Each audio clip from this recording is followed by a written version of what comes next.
उधार की बहू। दिखावा बहुत ही खराब बीमारी है।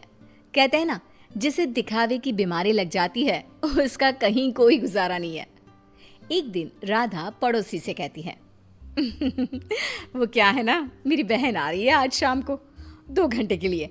वो जो आपका सोफा है ना, काला वाला लेदर का वो ज़रा मैं अपने घर में रखवा सकती हूँ क्या? हाँ, पर बहन के लिए हमारे घर का सोफा क्यों? वो क्या है ना, मैंने उन लोगों को बताया कि ये सोफ़ा मैंने लिया है, तो मुझे क्या पता था कि वो घर ही आ जाएगी। प्लीज़, ये मेरी इज्जत का सवाल है। अब भाई सवाल इज्जत का है तो क्या किया जा सकता है। दे देती है पड़ोसन सोफ़ा राधा को, लेकिन सोफ़ा देते वक्त देखिए राधा जी, ये सोफा मैं आपको सिर्फ 2 घंटे के लिए दे रही हूँ, लेकिन इसे गंदा ना होने दे। और हाँ, बच्चे बैठे तो संभल कर, जरा सी नुकीली चीज लगी नहीं तो सोफा खत्म। अरे कैसी बात कर रही हैं, कैसी बात कर रही हैं आप? दूसरों की चीज़ों को कैसे संभाला जाता है अच्छे से जानती हूँ मैं। हाँ। खैर, दिखावे के लिए ही सही सोफ़ा पहुँच जाता है राधा के घर और शाम को आ जाती है बहन। मासी मासी कैसी है आप? वाह, कितना प्यारा सोफा है। वाह, ये तो बिल्कुल फिल्मों जैसा है।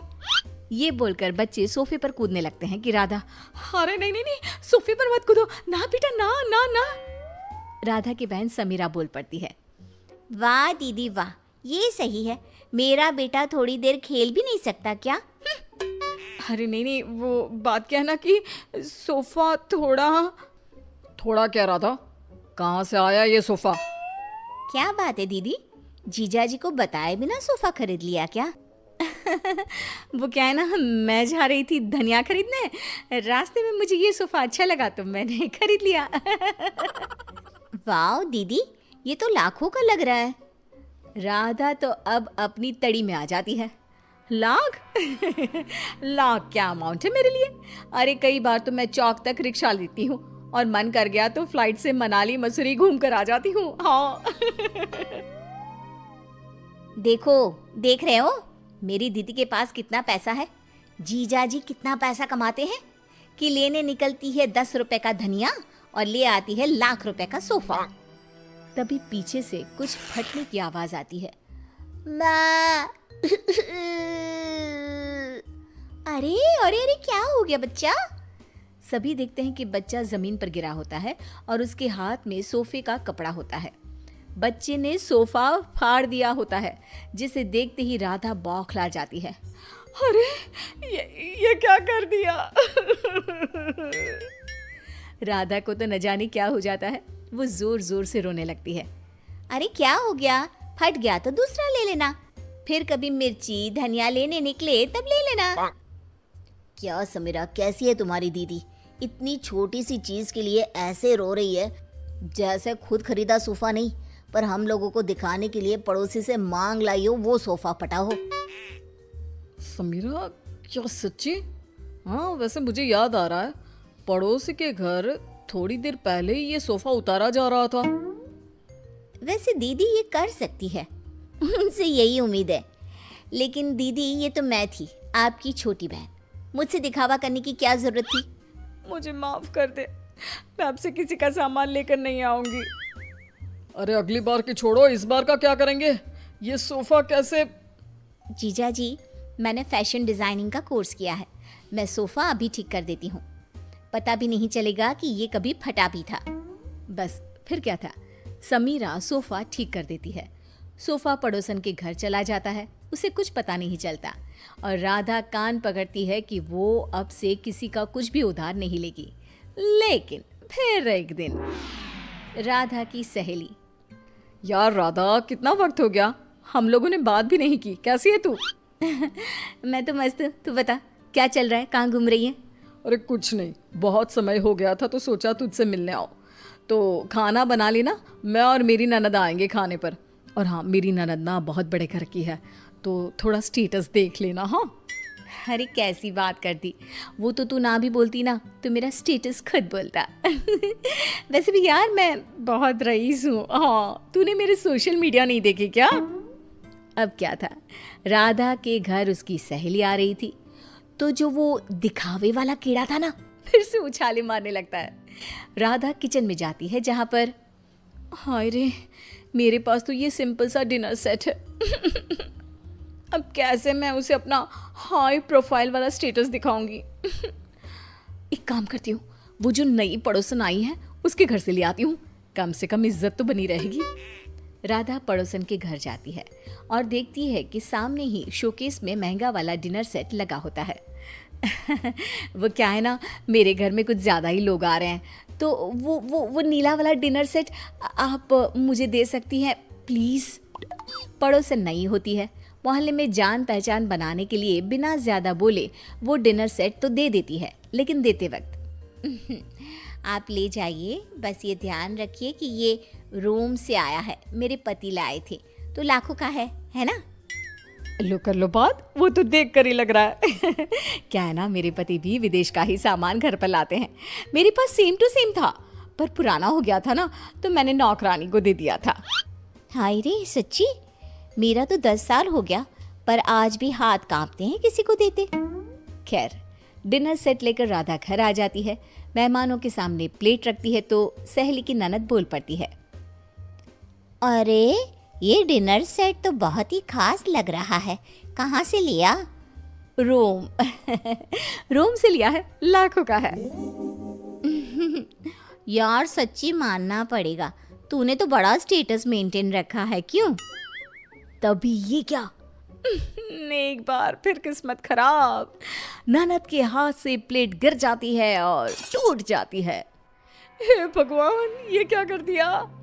इट्स ओके, होता रहता है यार, डोंट रिएक्ट सो मच, उसे बुरा लग जाएगा ना। अरे लगे बुरा, मुझे क्या है, ये प्लेट तोड़कर खाना कौन खाता है। पैसे निकाल, मैं कह रही हूँ निकाल पैसे। अरे कैसी बात कर रही है, लाखों रुपया है ना तेरे पास तो। हाँ तभी बोल रही हूँ कि पैसे निकाल, नहीं तो पुलिस को बुलाती हूँ। वैसे भी क्या बोल रही थी तू, बहुत पैसे वाली है ना ये, तो बोल लाख रुपए दे, फिर ही जाने दूंगी मैं इसे यहाँ से। खाया पिया कुछ नहीं, प्लेट तोड़ा, लाख रुपए, चलो भाभी। सहेली की ननद क्या करती, पर्स में से पैसे निकाल कर दे देती है और वहां से चली जाती है। हाय रे, अब मैं क्या बोलूंगी पड़ोसन को। तभी राधा का बेटा, माँ ये देखो, मैंने वो टूटी प्लेट कैसे फेविक्विक से जोड़ दी, लगी नहीं रहा ना कि ये कभी टूटी भी थी। राधा प्लेट देखकर खुश हो जाती है। वो बच्ची को प्यार करती है और भागकर डिनर सेट पड़ोसन को दे आती है और घर आकर नोट गिनती है। क्या सोचा था, हर कहानी के अंत में सबक ही मिलेगा।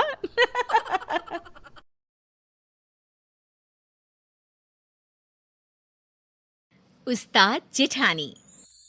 रीना शादी के बाद से ही ससुराल में सबको दबा कर रखती, हर बात पर खुद को सबसे बेस्ट साबित करने की कोशिश करती। क्या माँ जी, देवर जी की शादी है, लेकिन आपके बस की नहीं कि बाजार से एक रुमाल खरीद कर ला सके। भाभी, मम्मी ने हम लोगों को बड़ा कर दिया, शादी ब्याह सब हो गया, तब तो आप नहीं थी ना जो आज माँ को ताना दे रही है।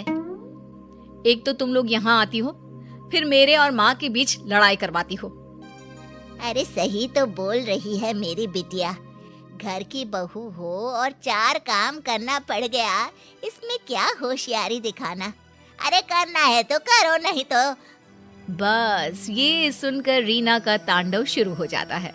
वो चिल्लाने लगती है, हाँ, सारे काम करवाने के लिए रीना, लेकिन जब काम हो जाए तो धमकी। अरे वाह जी वाह, अब देखो मैं क्या करती हूँ।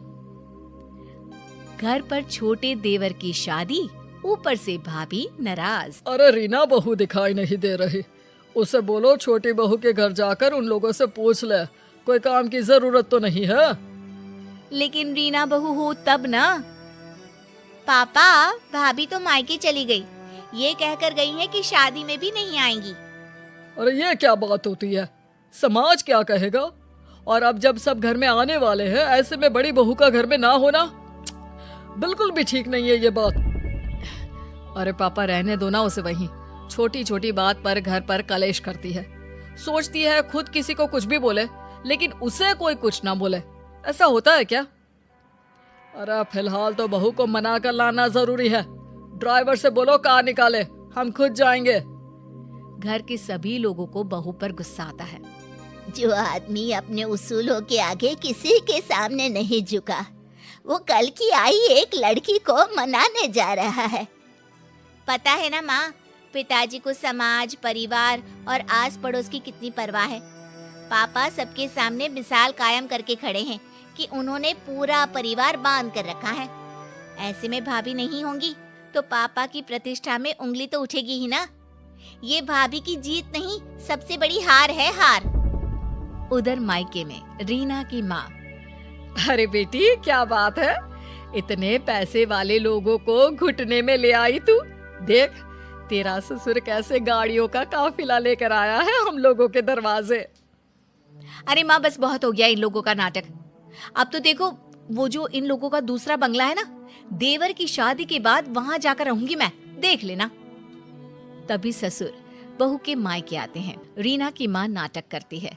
अरे आइए आइए भाई साहब, अरे देखिए ना, कब से समझा रही हूँ कि ससुराल में तेरी जरूरत है, चली जा बेटा। लेकिन पता नहीं क्या बात मन को लग गई है, आई तब से रोए जा रही है, रोए जा रही है। ससुर जो बहू की माँ की हरकतों से अच्छे से वाकिफ थे। देखिए, वो सब हम बाद में देख लेंगे, हमारे घर का मामला है। फिलहाल रीना बेटा, घर चलो, वहाँ तुम्हारी जरूरत है। बड़ी बहू हो तुम, लोग क्या कहेंगे। देखिए पिताजी, आप खुद आए हैं तो ठीक है, मैं चल रही हूँ, लेकिन मैं साफ साफ कह देती हूँ, देवरानी के आने के बाद मैं उस घर में नहीं रहने वाली। वो तो तुम्हें बोलने की जरूरत ही नहीं है। मैंने पहले ही फैसला ले लिया है कि मैं तुम्हें दूसरे बंगले में शिफ्ट कर दूंगा। छोटे की बीवी और वो हम लोगों के साथ रहेंगे। रीना को तो मानो मन मांगी मुराद मिल गई। तो फिर ठीक है ससुर जी, चलिए चलते हैं। रीना ससुराल चली जाती है और अच्छे से शादी हो जाती है। छोटी देवरानी जैसे ही घर में कदम रखती है, हाय रे, न जाने किसके अपशगुनी पैर हम लोगों के घर पड़े हैं। बत्ती ही चली गई, करो अब अंधेरे में सारी रस्में। तभी नौकर कहता है, अरे नहीं नहीं बड़े बहू जी, वो तो बत्ती आई है, जनरेटर बंद किया है ना अभी। छोटी बहू के तो पैर बहुत ही सगुन वाले हैं। अरे 2 दिन से पूरा मोहल्ला अंधेरे में डूबा था, अब जाकर लाइट आई है। अरे हाँ ठीक है ठीक है, ज्यादा बोलने की जरूरत नहीं है। नौकर हो, नौकर की तरह रहा करो। देख रीना, हम लोगों के घर हमेशा से इतना पैसा नहीं था। तेरे ससुर ने बहुत मेहनत से कमाया है। नौकरों से अच्छे से बात किया करो, ये हमारा परिवार ही है। हाँ हाँ ठीक है ठीक है। वैसे मेरे मायके में नौकर चाकर रहे नहीं, लेकिन सब जानती हूँ कैसे बात करनी होती है इनसे। नौकर मुंह लटकाकर चला जाता है। अरे देवरानी जी, कुछ बोलोगी भी कि बस ऐसी ही सबको घूरती रहोगी? लेकिन छोटी देवरानी कुछ नहीं बोलती। अगले रोज, अच्छा तो मैं चली दूसरे बंगले में। यहाँ सब आप लोग आराम से खुशी खुशी रहो अपनी नई बहू के साथ। रीना का पति कहता है, लेकिन मैं अपना घर, माँ पापा को छोड़कर कहीं नहीं जाऊंगा, ये तो पक्की बात है। तो ठीक है ना, आप रहो, मैं और बच्चे तो जाएंगे। कौन रहेगा यहाँ सर्कस में? छोटी देवरानी बोल पड़ती है, दीदी आप इस घर को और घर के लोगों को ऐसे नहीं कह सकती। हाँ रीना भाभी, छोटी भाभी सही कह रही हैं। तभी ससुर जी आते हैं। बड़कू बेटा, अपनी बीवी को लेकर जाओ दूसरे बंगले में, हम लोगों के लिए छुटकी बहू है। पिता का ऑर्डर मानकर बड़ा बेटा रीना और बच्चों को लेकर चला जाता है। आज सब कान खोलकर सुन लो, वो घर की बड़ी बहू है, बड़ी ही रहेगी। समाज में, परिवार में, हर जगह उसे हमारी बड़ी बहू के नाम से जाना जाता है। लेकिन एक बात ध्यान से सुन लो, कोई भी उससे गलत व्यवहार नहीं करेगा। अब क्या था, जेठानी रीना आए दिन घर आती और अपनी देवरानी को खरी खोटी सुना जाती। इन लोगों को जो तुम बहुत अच्छा समझ रही हो ना, अरे मैंने कैसे कैसे 5 साल काटे हैं मैं ही जानती हूँ। अरे मैं तो कहती हूँ तुम भी इन लोगों को मुंह मत लगाना। देखिए दीदी, अभी तक तो मेरे साथ सब ठीक है, जब कुछ होगा बुरा तो बता दूंगी। अरे मैंने तो इस घर को घर बनाया है, वरना जब मैं शादी करके इस घर में आई थी ना, पूरा घर ऐसे लगता था जैसे चिड़ियाघर। सास को तो किसी चीज का सहूर ही नहीं था। ठीक है ना दीदी, अब देखिए आप नहीं है लेकिन घर माँ जी ही तो चला रही हैं। मैं तो वही करती हूँ जो वो कहती हैं। अरे एक बात और, बुढ़िया ना बहुत गहना रखी हुई है। अब मैं तो यहाँ हूँ नहीं, तुम ही देखना कहीं ननद ही सारा गहना ना चंपट कर दे। वैसे कायदे से तो बेटी का ही गहना बनता है ना दीदी, हम लोगों को वो दे दे प्रसाद समझकर रख लेंगे। आखिर सास की यादगिरी भी तो बहू के पास होनी चाहिए ना। अरे पता नहीं तेरी माँ ने तुझे कोई संस्कार ही नहीं दिए। अरे इन लोगों को जानती नहीं है तू। तभी ससुर वहां आ जाते हैं और छोटी को डांटने लगते हैं। छोटी बहू, मैंने तो तुम्हें अच्छा समझा था, लेकिन तुम भी। नहीं पापा जी, मैं तो सिर्फ दीदी से बात कर रही थी। हाँ, ये क्या कह रही थी पापा जी जानते हैं आप, कि बुढ़िया मर गई तो सारा गहना बेटी को दे जाएगी। मैंने कभी नहीं सोचा था छोटे कि तू भी ऐसी निकलेगी। तभी वहां सास और ननद आ जाते हैं। छोटी बहू दोनों को देखकर डर जाती है कि सास कहती है, नहीं नहीं, हम लोगों ने दोनों बहुओं की बात सुनी है। छोटी बहू की हर बात ठीक और संस्कारी थी।